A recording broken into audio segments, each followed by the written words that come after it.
Hey folks, Robbie Payne with Chrome Unboxed and coming at you today with a side-by-side comparison of the production Samsung Chromebook Pro and the Samsung Chromebook Plus. We wanted to come back and do a video like this now that the Chromebook Pro is actually in production. If you guys remember, a few months back we did a video similar to this with the two side-by-side, but that Samsung Chromebook Pro had all kinds of problems going on. There were lots of hits and misses, and it was one that wasn't even ready for production, and it was actually months out now that we know here in June exactly what the timeline was on the Samsung Chromebook Pro. So we wanted to revisit these two devices because a lot of you have expressed issue with Intel and their chipset in Chromebooks and wondering how they would work with Android apps, and wondering if the $100 price differential was actually worth your money. So we want to take a look and hopefully get to the bottom of that. All right, guys, so we've gotten a lot of questions about the differences between the Plus and the Pro. Is the Pro going to be able to effectively run Android apps? There was an article released a few weeks back that highlighted some of the shortcomings of Intel processors with Android apps. I'm going to go ahead and spoil some of this for you. This device is faster pretty much in every way, shape, and form. It's not to say the Plus is not good or it doesn't handle itself pretty well, but for overall tasks, this thing's faster at pretty much everything, and we're going to show you some of that kind of stuff here today. But we're going to do a handful of things based on some of the questions and feedback we've gotten. We're just going to launch a few Android apps side by side, launch them at the same time so I can show you how quick they load between the two. And for a quick refresher before I move on, Samsung Chromebook Plus is the OP1 processor, which is a Rockchip 3399. They both have the same amount of RAM, 4 gigs, 32 gigs of internal storage. All the other hardware is basically the exact same, just a different chip. Over here we've got the 6th gen Skylake Core M3 processor. So that's the difference between the two. We're gonna launch Android apps. We are going to look at the performance of a few Android apps side by side in the same graphic mode. We're gonna load a large document in, try a couple things like word search in there, how long it takes to open, how long it takes to get to editing. So we've had a few very specific questions about that kind of stuff too. And then lastly, we're just going to put the devices under a pretty heavy load. So we're going to open up 10, 15 tabs, get some stuff running, and see how they fare. So hopefully that gives you a kind of a round view of what it's like to use both of these devices. Obviously, everyone's use case is different. When it comes to Android apps, we're talking millions of Android apps that are available. It's impossible for us to test all of them, but we wanted to test a handful of different games and things like that are going to push these graphically just a little bit more. So with all that said, let's begin. So I'm going to just start launching Android apps. So here's the Play Store, and as you can see, everything's closed. So we're cleared out here. We're going to go Play Store, same time.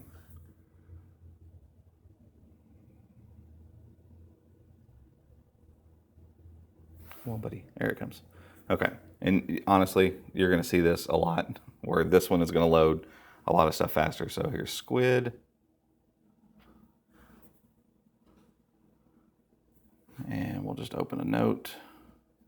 That one's the same. So again, I'm not saying that this thing doesn't load fast enough. I'm just trying to show you that this one, in most respects, is going to run stuff a little bit quicker. Let's load up something a little more intensive now. Facebook Messenger. That was one of the apps that supposedly won't work well. Granted, you have 7.1.1 over here, so we have windowed apps. We can go full screen like that. So let's actually restart it, and we'll do that one again just so you can see it.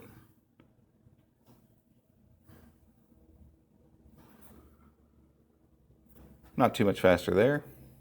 Another one that early on when we attempted to run apps, Alto's Adventure, was laggy.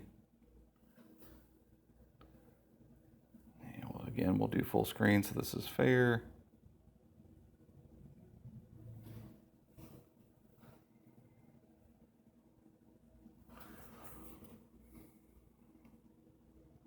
Pretty similar so far.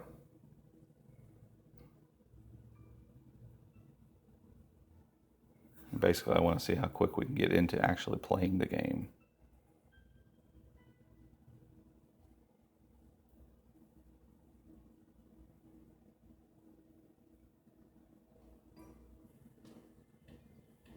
And we're going to talk about Android apps actually running here in just a minute, so stop jumping. Here we go. All right, let's do one more.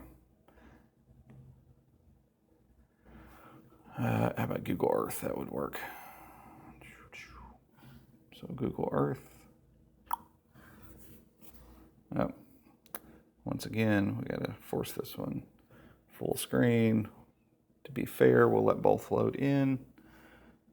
I haven't used Earth on here yet.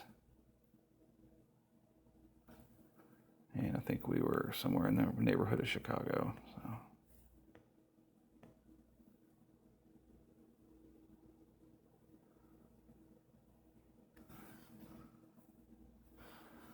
And here's Earth.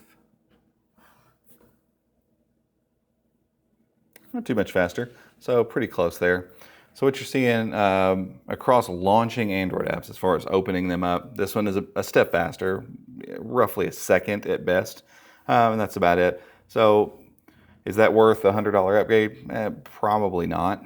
I wouldn't think. That's completely up to you and how quickly you like stuff to load.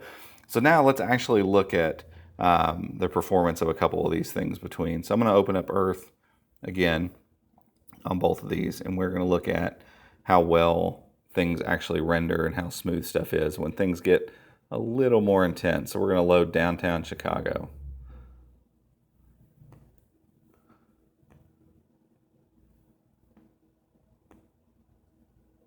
And as you can tell, I mean, this is the way Google Earth works. It takes a minute. Everything looks like Play-Doh at first as it's kind of loading things in. So we'll let these kind of get rendered and see as more graphics are running. You kind of see some frame rate drops over here, obviously, now that we've got all these textures and stuff rendering. But overall, the responsiveness is still pretty smooth. We can tilt pretty easily.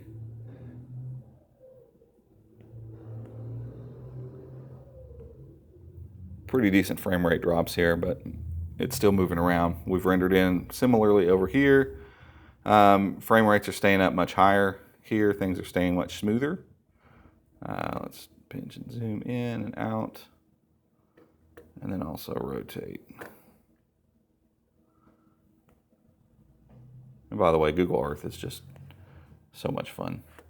And so hopefully you're picking this up on camera. We're getting some pretty good stutters as things turn. And again, this is a lot. We're rendering a lot of stuff here. So I'm not trying to say that this is easy stuff, but most of our phones can render Google Earth really, really well. And so it's the same app. I'm actually seeing a lot smoother performance over here. Obviously, because in general, Intel's graphic performance is going to outweigh ARM at this particular point. I can show you opening up stuff with Squid, for instance. I'm going to cheat and use just one pen on both. Writing is really, really good. So basically no lag in the pen on either of these devices. So if you're concerned mainly with the pen input, being able to take notes and all that kind of stuff, no real issues exist with that. Pinching and zooming works just fine. And so smaller apps, ones that aren't nearly as graphically intensive, seem to fare a little bit better when it comes to these devices. So we're going to go back into Alto's Adventure real quick. And again, early on when we did this review, the side-by-side, this one actually struggled quite a bit, the Pro did. It was dropping frame rates a lot. What was funny is during our review period, it was real bad. By the time the weeks had passed, a couple weeks had passed, and we were actually sitting down to film the review, I wanted to show, like, wow, look at how much better ARM is doing than the Intel processors. And by that time, it had already cleaned up a little bit to the point now where I'm going to start these at the same time so you can kind of see both of them go. Oops, I didn't. Close enough. So you can kind of just see the frame rates.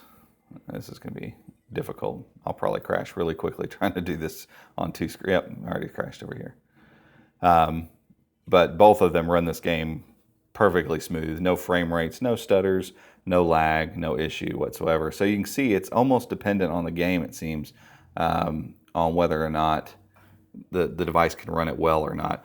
But the important thing to note here is things open a little faster here. That is true. Performance overall seems to be pretty comparable between the two when we're talking about Android apps. But it's really important to think through when you're talking about gaming, when you're talking about things working across the board. A few weeks back, maybe a month or two back, we all pretty much thought Intel was going to lag behind ARM for a while on this. ARM even put out a paper saying, hey, look at all these Android apps that have poor performance and unusable performance. I've gone through that list. I've tried every app. The only one that I found that doesn't work the way it's supposed to is Mortal Kombat X was on that. And I wouldn't have installed that for any reason other than that list. And the colors are all distorted. It is unusable over here at the time. But everything else on that list that they outlined, this device runs perfectly well. So if Android apps are the consideration, or maybe the thing that are causing you to not be sure about the Pro, I would say don't worry about that at all. If Android apps are what are drawing you to this and you're saying that's really what I'm going to use it for, I don't necessarily think the upgrade is necessary. So we're still kind of tied here. So now we're going to get into actual Chromebook functions, so stuff that Chromebooks do in general. And so we're actually going to open up a large document, okay? So let's go into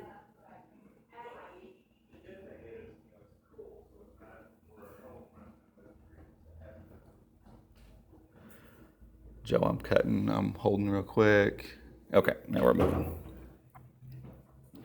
So we're going to open up Google Drive and actually get into a document with over 5,000 words. And so we had one of our readers send us just a kind of a dummy document in order to test a couple things. Come on. So let me get in here. Okay, so we're going to open these side by side so you can kind of see them as they open.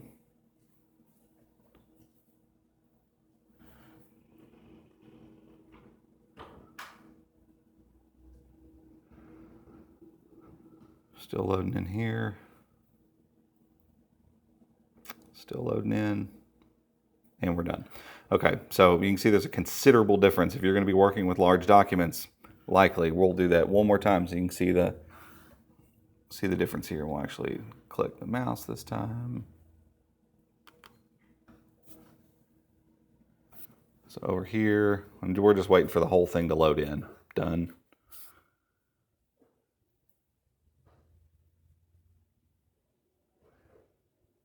Done over here, okay? And so that time frame there, if you're working with 5 or 6 of these documents, obviously becomes a thing and becomes something you want to actually consider if you're going to be working from these Chromebooks. So time to edit, I'm just going to keep typing. Boom, I've already been able to type here. Still not editing yet. Now we're typing over here. So again, 3 to 4 seconds difference every time you open a document and go to move around. So we're going to do find in document. So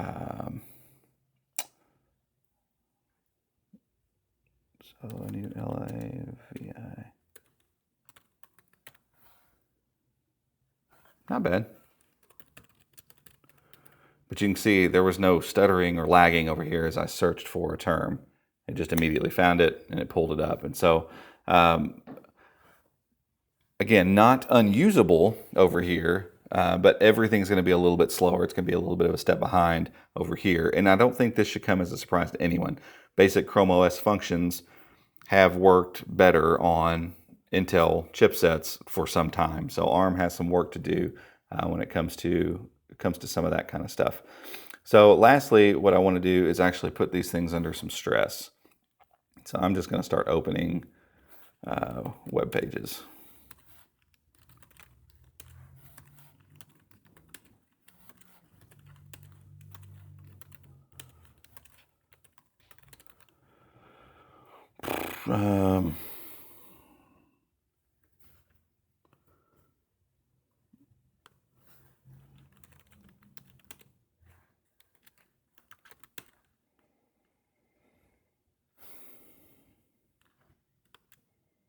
Already we're kind of getting the freeze here. Now we're moving, but things have gotten really unresponsive. So it's getting tough to navigate certain things.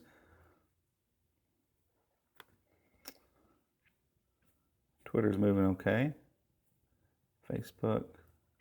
So we're seeing some significant lag here. We have 1, 2, 3, 4, 5, 6, 7, 9 tabs open. I'm going to open those exact same tabs over here. So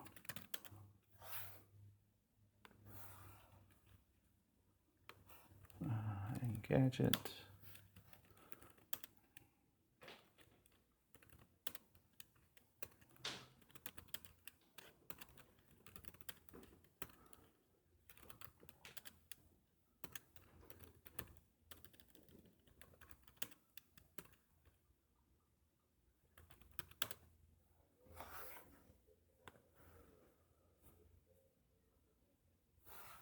Okay, and you can see as I was typing and doing those, like the stuff's all loaded in. Everything's still nice and smooth over here. Sure, reliable rumors, send me notifications. Google Plus, dropping a, well, no, now it's smoothed out. Let's say it was dropping a frame rate there a little bit right at the beginning. YouTube looking good, and we're going to start a video here in just a second on both of them. Chrome unboxed, and we still got our drive loaded in. And you can see where the performance hit's starting to take its toll a little bit. Drive as a web app is usually pretty hairy.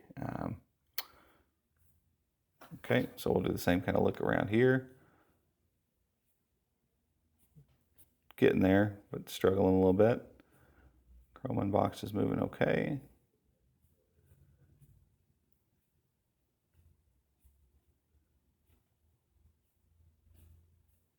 Not too bad.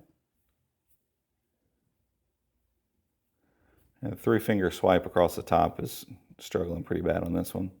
But scrolling in the pages, not terrible. So let's keep moving. All right, I've went ahead and loaded in a handful more stuff. So we have some Android apps open now. We've got some multi-window stuff going on. So Google Play Music, we've got Hangouts, we've got the Play Store open, we've got an IDE editor, Shift Edit. We've got Keep Notes open on both. And so let's see how we're still faring as browsing. Things still look pretty smooth. Good. Good. Okay, come over here. So loaded in websites seem to be doing okay. Now when I was trying to load a bunch, obviously on here at one time, it struggled a little bit. But if you're just opening one thing at a time, you can kind of see we're dropping some frame rates a little bit. Performance obviously is it's winning over there. This is struggling pretty good. That's doing okay. So we'll check out when we do 3-finger swipe. You kind of get basically 2 animations here, over here. Things are staying relatively smooth. It's not butter, it's not perfect over here, but more usable if you're bouncing in and out of multiple applications. And again, the Plus isn't stopping or locking up or dying here. And neither is the Pro, even though some early reports went out that universally this thing had a bug that if you had 12 apps or 12 things going, it would lock up and freeze and die. I've not experienced that one time with this. Actually doesn't seem to be the case at all. So guys, in a nutshell, is this worth $100 more? For me personally, if I'm asked that question, I would say yes. I've been taking this thing home, running Android apps on it, playing games, looking up stuff, doing basic browsing, but then able to bring it in, drop another monitor on it, get all my work done, have multiple tabs running, editing websites, doing all sorts of stuff, and this thing's had no issue. I did attempt to work for a couple days on the Plus, and honestly, it was too slow, and I was running into too many issues where stuff would just freeze and stop because I was asking a lot of it, and my general work maybe isn't indicative of normal use case.